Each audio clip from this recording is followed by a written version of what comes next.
Okay, hello, it is I again, RP. Still very hot weather. This time I remember to bring my hat with me to avoid the pain of sunburn behind my back and on my arms. Anyway, I have here with me the Benda Dark Flag 500 Commander. Don't be fooled by the very feminine sounding brand name, Brenda.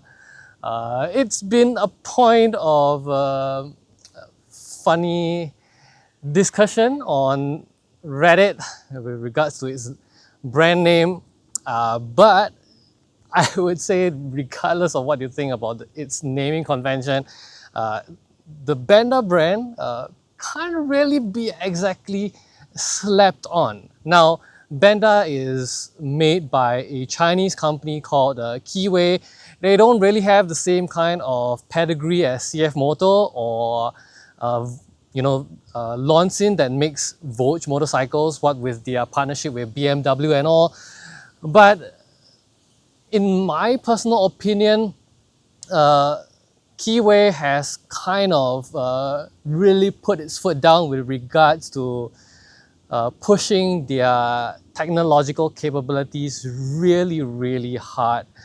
And it is very surprising for me to actually look at a Chinese motorcycle and feel like it is something I would like more than a CF Moto.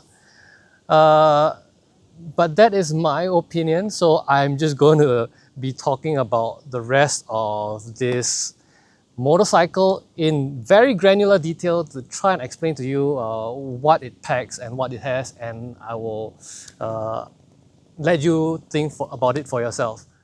Alright, let's get into the heart of this low-slung beast from Benda. The Dark Flag 500 is packing a 496cc liquid-cooled V4 engine. Yes, you heard that right, a V4 in a 500, pushing out about 54 horsepower at 10,000 RPM and 42 Newton meters of torque. It's an oddball displacement for a V4, but it sounds like a mini muscle car rather than the sewing machine parallel twins we usually get in this bracket.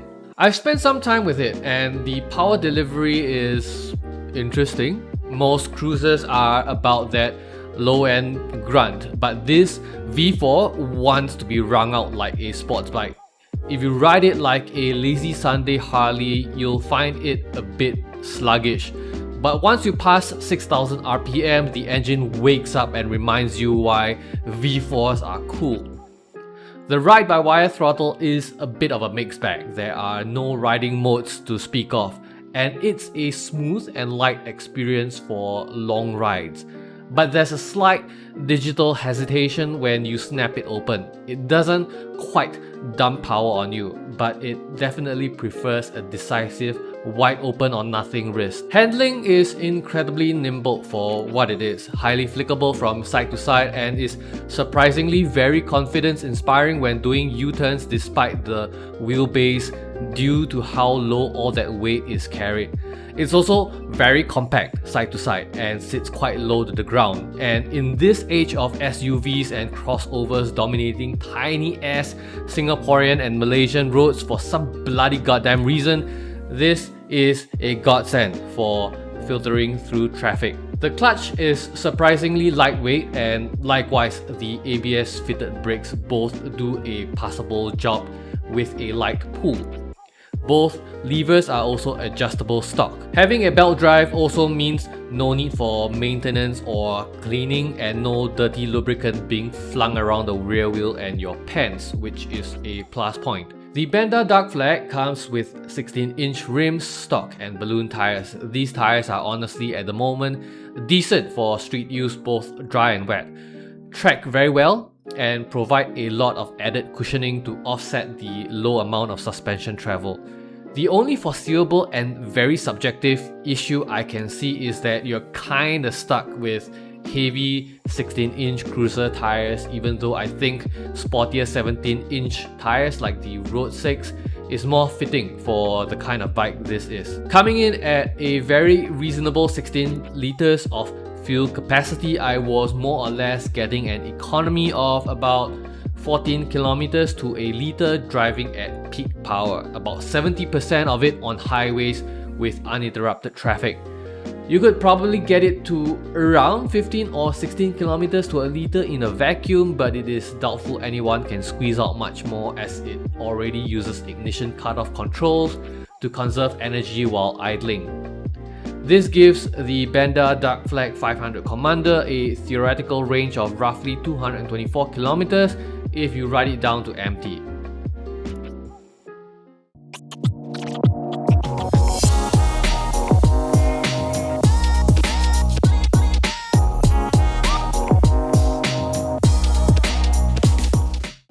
Let's talk about the tech, because Benda clearly went to the throw everything at the wall school of engineering.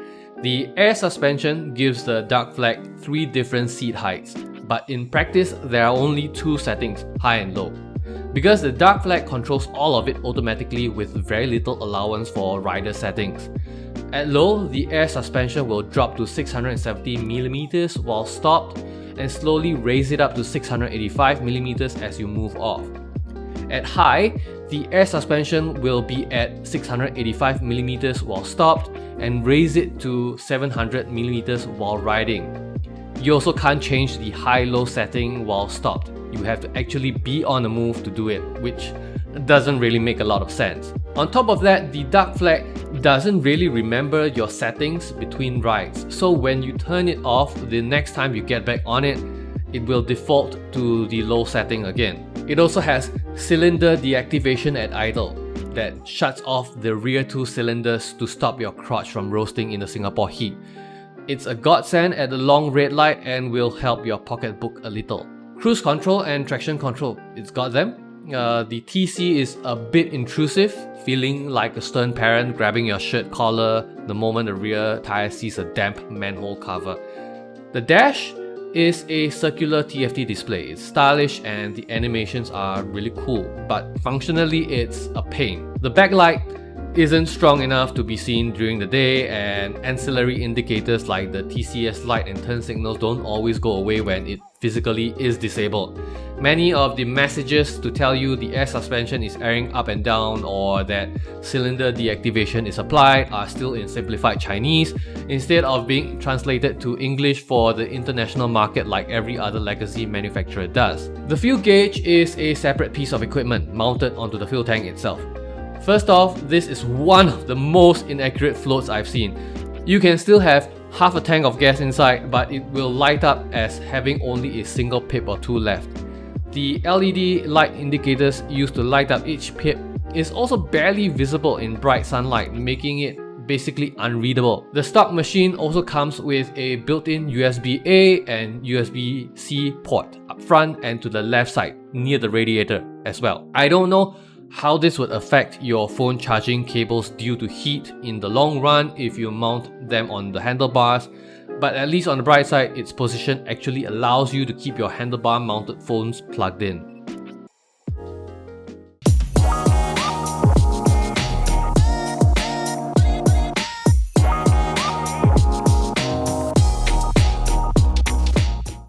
I am 177 centimeters tall with an 85 centimeter inseam, and sitting on this bike is like sitting in a very stylish beanbag. The seat height is a low 700mm-ish at its highest, which means if you are standard Southeast Asian height, you can flat foot this with your knees bent. However, the Commander riding position is a bit of a reach. The pegs are forward, not really yoga stretch forward, but forward enough that your lower back takes the brunt of the bumps since your legs aren't really there to soak them up. The seat itself is actually quite plush, certainly better than the bricks on other small capacity cruisers.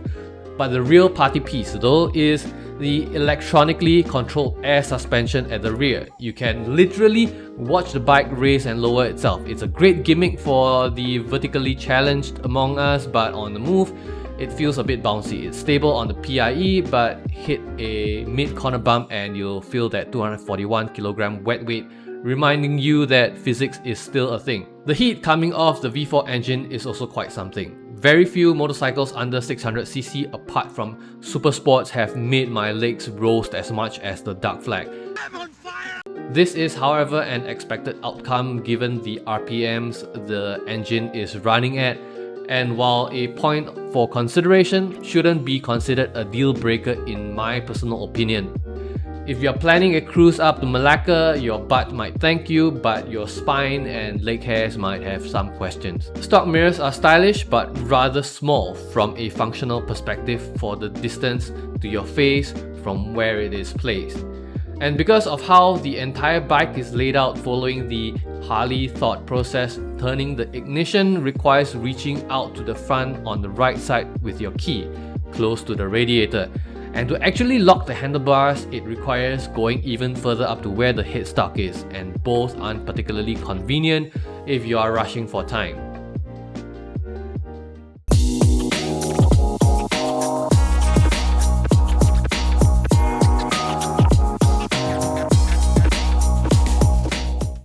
Visually and audibly, this bike is a knockout. Benda didn't just copy an Indian or a Harley, they made something that looks like it belongs in a Batman movie. The flat profile, railgun looking twin exhaust tips and that hulking V4 engine block gives it a massive presence. It looks industrial, heavy and expensive.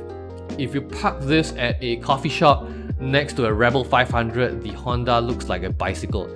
The fit and finish on the Commander version are actually quite impressive. The paint is deep and the tank badges don't look like they'll peel off if you sneeze on them.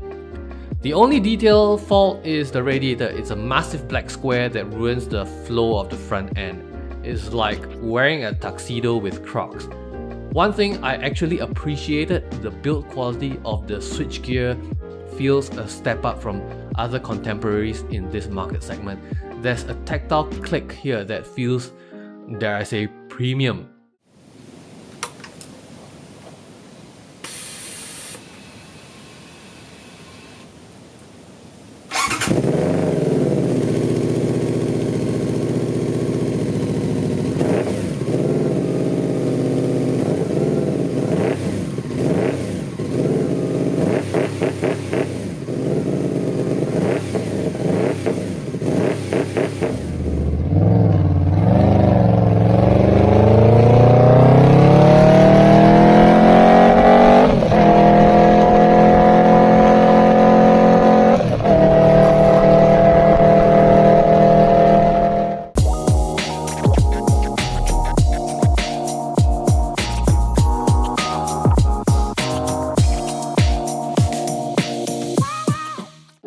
Let's be real, this isn't for the rider who wants a sensible commuter. At 16,000 Singaporean dollar reduce for just the machine price, if you want the most bang for your buck in terms of looking like a boss at a traffic light, this is it. In Singapore, the price point undercuts the Japanese cruisers while offering double the soul and triple the gimmicks. It's for the young TikTok influencers getting into the world of motorcycle opulence. Hedonistic opulence. It's for the rider who is tired of parallel or V-twins in the small cruiser segment and wants something that sounds grumpy. Is it reliable as a Honda? Probably not. Does it have the parts network of Kawasaki? No. But for the price of a basic entry-level bike, you are getting a V4 with air suspension. I'd say it's worth the gamble if you've got the good sense for preventive maintenance, because you're going to want to spend your time riding this, not just looking at it in the shed. Anyway, that is what I think of the Benda Dark Flag 500 Commander. It is very impressive for what it is, for its price point. It's got some minor issues as far as I think with regards to the programming, but at the end of the day, it is really impressive for its price point, and it's very impressive for an industry, the Chinese motorcycle industry, to have been able to give consumers something like this in a package, what with the level of experience the people in that industry should have. It's gone above and beyond what I would expect from the kind of experience levels of designers and programmers and engineers in the Chinese motorcycle industry. Anyway, that's all I have to say about the Dark Flag. If you enjoy this video and you have any concerns or questions to ask about Benda Dark Flag 500, leave them in the comment section down below. Do remember to do all that YouTube just. Give me a like, subscribe, hit the bell notification icon, and comment as much as possible. And I will see you next time. Peace out. Bye-bye.